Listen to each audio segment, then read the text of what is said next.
हाँ एवरीवन, तो री नीट का पेपर हो चुका है एंड अब बात करते हैं एक्सपेक्टेड कट ऑफ और सेफ स्कोर की।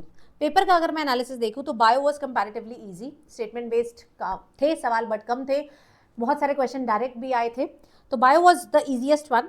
केमिस्ट्री और फिजिक्स की बात करें तो ये टफ था, और इन दोनों में से भी टफेस्ट अगर मैं बात करूंगी तो फिजिक्स। ऑल दे 2025 के पेपर से फिजिक्स थोड़ी कम टफ है but it was quite tough. 4-5 question तो ऐसे थे जो हिल नहीं सकते थे, एंड 180 में से 80 नंबर 90 नंबर भी बन पा रहे हैं, ये बहुत बड़ी बात है। एंड जिसके बन रहे हैं उसको बहुत टाइम लग गया, सिचुएशन बेस्ड क्वेश्चन बहुत सारे थे।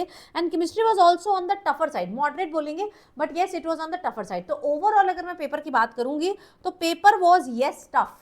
तो कट ऑफ जो है वो आपकी कम जाएगी। अब कितनी कम जाएगी, जितना अभी तक डेटा आ रहा है उस हिसाब से अगर हम देखें तो अनरिजर्व कैटेगरी में अगर आपके 540 प्लस माइनस 10 है तो यार आपका होने के यहाँ पर चांसेस है। इतनी is the expected cut off. मेरे ख्याल से तो अगर आप 530 भी हैं तो भी सिलेक्शन होने के चांसेस है। Do not lose hope. उसी के अकॉर्डिंग आप अपना ओबीसी, ईडब्ल्यूएस, एससी और एसटी यहाँ पर देख सकते हैं।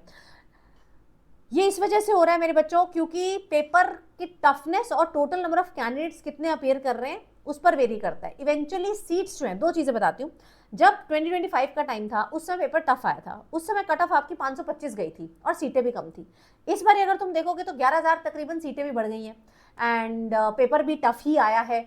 तो उस हिसाब से अगर हम लेकर चले तो 540, 530 मे बी 535 तक भी अगर आपके नंबर आ रहे हैं तो क्लोजिंग रैंक वहां पर आ सकता है। अगर हम ऑल इंडिया कोटा की यहाँ पर बात करें, ये सब मैं ऑल इंडिया कोटा की बात कर रही हूँ। जब हम स्टेट कोटा में जाते हैं तो और कम नंबरों पर भी आपके सिलेक्शन होने के चांसेस जो है वो बनते हैं। तो ये आपका एक्सपेक्टेड कट ऑफ है। और अगर मैं सेफ स्कोर के बारे में बात करूँ, अगर आप 550 से ऊपर है, 560 से ऊपर है तो यस कहीं ना कहीं आप सेफ है। आपको ऑल इंडिया कोटा में या स्टेट कोटा में कहीं ना कहीं तो डेफिनेटली अच्छी सीट मिल जाने वाली है। और 600 प्लस है तो 100% आपका सिलेक्शन इस साल होने वाला है। So do let me know your score in the comment box and I will try to answer कि यार इस पे क्या मिल सकता है, कितना रैंक आने के आपके चांसेस हैं। ठीक है, so thank you so much. बाकी मैंने नीचे ना एक रैंक प्रेडिक्टर लगा दिया, अगर आप रैंक वहां पर जानना चाहते हैं तो उससे आप वेरीफाई कर सकते हैं। Thank you so much.